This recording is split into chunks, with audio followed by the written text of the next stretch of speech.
We're talking about the plan by the federal government to explore Malabu Oil, which has been, hasn't been productive for the past 25 years because of the controversies. And now the federal government is ready to maximize that oil block. You agree with me that several experts have spoken in this regard that there's a need for Nigeria to scale up its local, crude oil production. What's your take on this?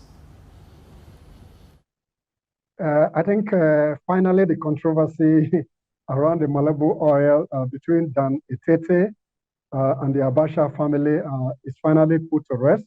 The Tinubu administration is poised to exploiting over 9 billion barrels that is estimated by exploration geologists. This again will improve on our production output. And I think this is a welcome development. And once this is sustained, then production output will increase, and that will translate into more revenue, particularly in this time when the federal government is challenged in terms of its revenue stream. To that extent, let's see how the government can walk its talk with a view to bringing to bear the production quota from the OML 245, as it's popularly called.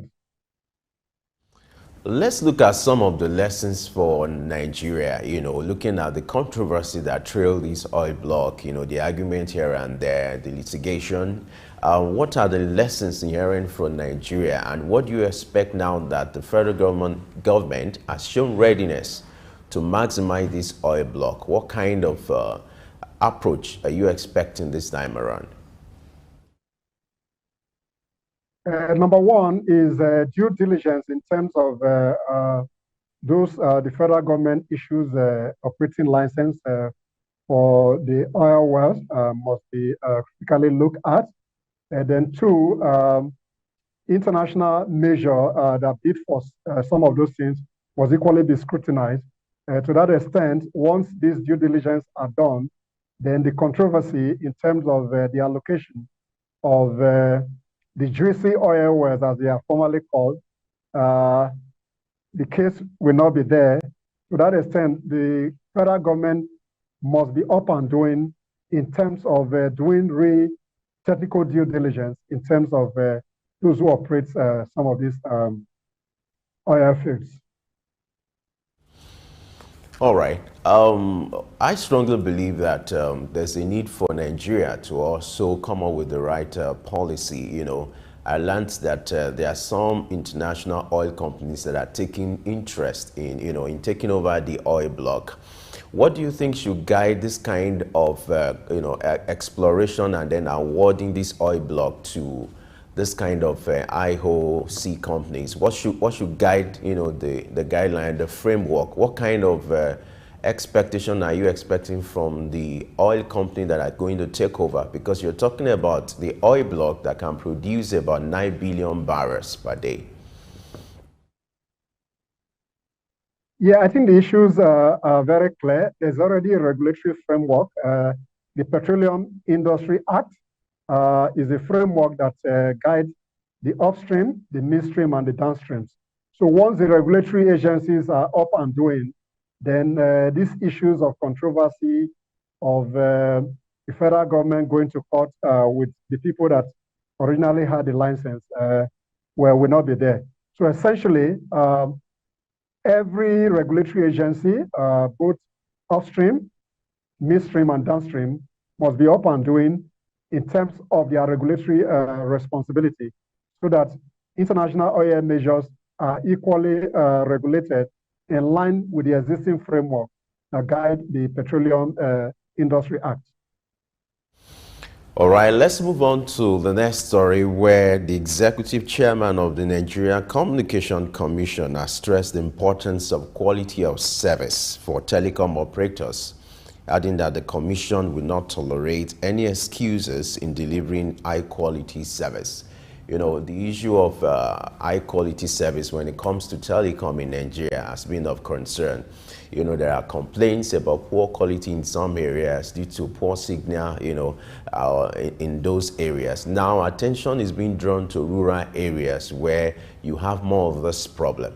And now the executive chairman has given his word that they are doing everything to ensure that they improve the quality of telecom operation in Nigeria. Let me have your take on, the quality of, telecom operation in Nigeria. What's your own observation and what's your own assessment?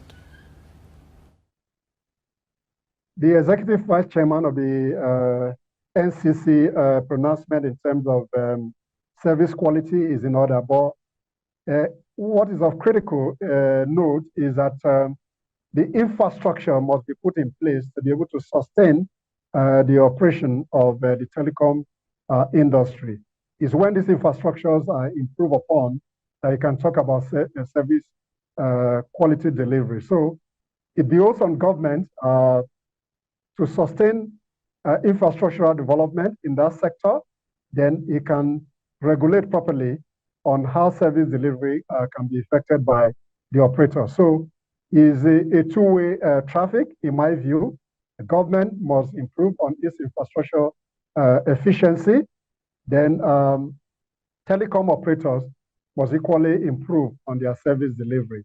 And particularly in terms of extending infrastructure to rural communities that will equally scale up activities in terms of small and medium enterprise. Well, when you look at this kind of statement, we've been hearing this kind of statement for years. You've seen, NCC, acting like the big brother for that sector. But you still see this problem, they persist. And so what do you expect differently from NCC this time? Because it's not the first time they're going to issue a press release that it's not going to be business as usual. Yet you find this problem, they still linger. So what do you think they should do differently to ensure that compliance are being done? No, I think what is important is the leadership. Once the leadership is up and doing, and they are strategic about their regulatory function, then to that extent, you are able to bring operator to book when there's an infraction into some of the regulatory framework that are not respected by operator. But like I mentioned earlier, the government has the responsibility to provide the infrastructure. And once those infrastructures are provided, then you can bring to bear your regulatory stick when people do not provide quality service. All right. I strongly feel the NCC boss, the NCC as a commission, they need to do more because Nigeria needs to get value for their money, in terms of quality service, especially for the remote areas in the villages where some of this infrastructure are not too available for people to take advantage of it. So let's hope what the new boss will come up with. He has spoken, and let's see that the actions that will follow will translate to productivity. All right, let's move on to the next story, which is about the Nigerian Security Exchange Commission, which is set to launch an online portal for people to be able to combat the challenge of unclaimed dividends.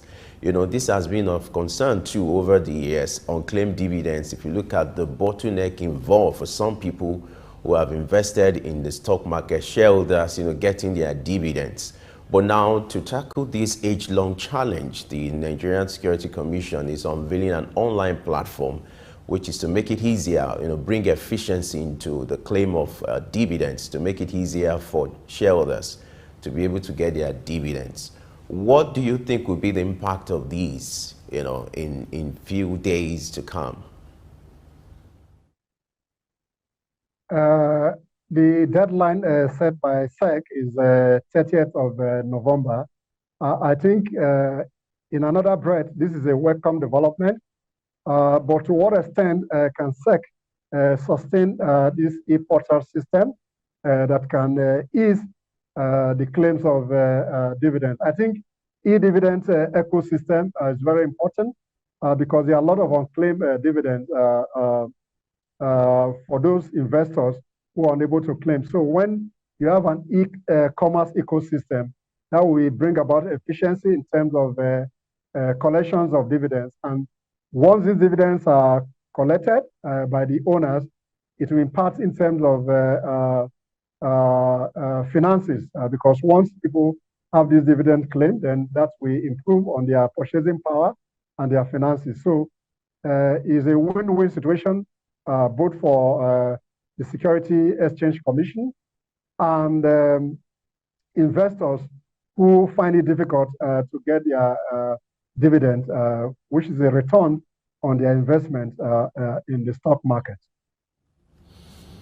All right. Do you think it will be necessary for the Security and Exchange Commission to publicize or do what I call public awareness so that people can take advantage of this product? Because it is one thing for them to unveil, it's another thing for people who need the service to be aware of this. Do you think there's need for, public enlightenment and orientation so that people will get to get familiar with this portal?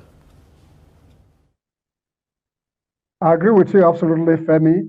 Education is critical in terms of providing information to the investing public. But what is important in terms of the education is that most of the investors should be encouraged to dematerialize their stock certificates into the Nigerian clearing system. Once they are dematerialized and they are into the clearing system, then the ecosystem will be sustained more meaningfully and efficiency will be brought to the collection of dividend warrants. All right, that's great. Now let's look at what the chairman of the Federal Inland Revenue Service is saying. He's urging non-domestic companies involved in shipping crude oil from Nigeria to adhere strictly to the country's tax laws, talking about payment of taxes. The Federal Inland Revenue asked the statutory to, be in charge of that, and now is giving this directive to local shipping companies to come up with their tax payment. The issue of taxes has been of debate. The reason why taxes has to be paid, is statutory and is obligatory for every citizen, especially for players in the business sector. And this time around, the directive is coming to, ship owners, those who are playing in the shipping sector, to ensure that they adhere to payment of taxes. What's your reaction to this directive from the Federal Inland Revenue Service? Again, Femi, this is welcoming, but what is important is that as the federal government trying to improve on the tax revenue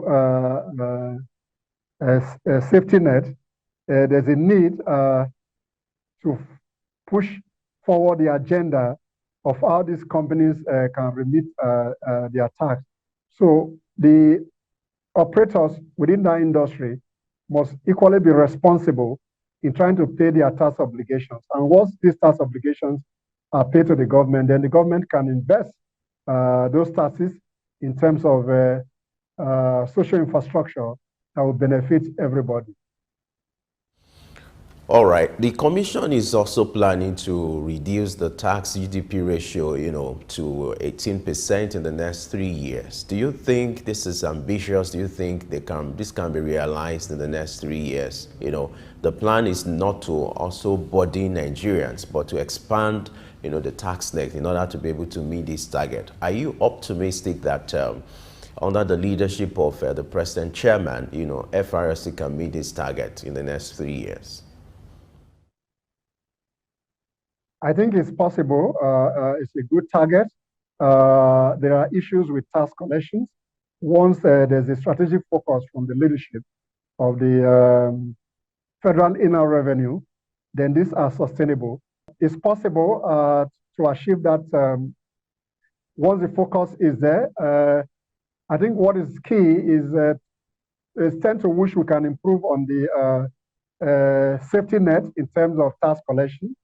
Nigerians are willing, like you mentioned earlier, but what will help us more is the government must encourage an e-government ecosystem that will aid the collection of revenue.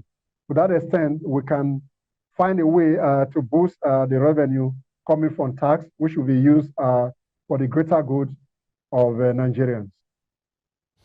All right, earlier I talked about the tax reforms committee put together by the president, headed by Taiwo Oyedele. I would like you to assess some of their moves in recent times, and what do you think they should do differently to ensure that the bottleneck trailing tax laws in Nigeria, or the issue of taxation in Nigeria, becomes a thing of the past? The laws are there. I think the challenge is more of compliance and the collection mechanism in terms of how tasks are remitted. For example, I understand in Rwanda, for example, most of the collections are done online. That has enhanced the efficiency in terms of revenue collection and revenue assurance in terms of what government gets. Once these are done through an e-commerce mechanism, that will aid the collection. So what is key going forward is that we must improve on e-commerce and e-governance towards the collections of taxes, so that those revenues are, the regulatory framework in terms of tax laws are adequate. And the Oyedele Commission has done very well, and particularly in terms of the holiday window that were given by the federal government, be able to make adjustments so that people can pay their tax appropriately. Okay, for those who still feel it necessary to pay taxes, what do you think the federal government can do now, like incentives if possible, to encourage them to pay taxes? Or what do you think can be done? Is it the issue of trust, or the issue of the larger distrust that have existed between Nigerian government and its citizenry? So what should be done differently this time around to attract more tax payment, especially from the informal sector? Essentially is good governance. Once the average citizen sees that his taxes are working in terms of government deliverable to them, then people will be more encouraged to pay their tax. But what is important in my view is that the government must find a way to improve on the e-governance or e-government ecosystem that will sustain transparency, accountability. And once these are done, then the citizens will trust the government in terms of the collection model and in terms of how these resources are deployed for citizens, for the common good.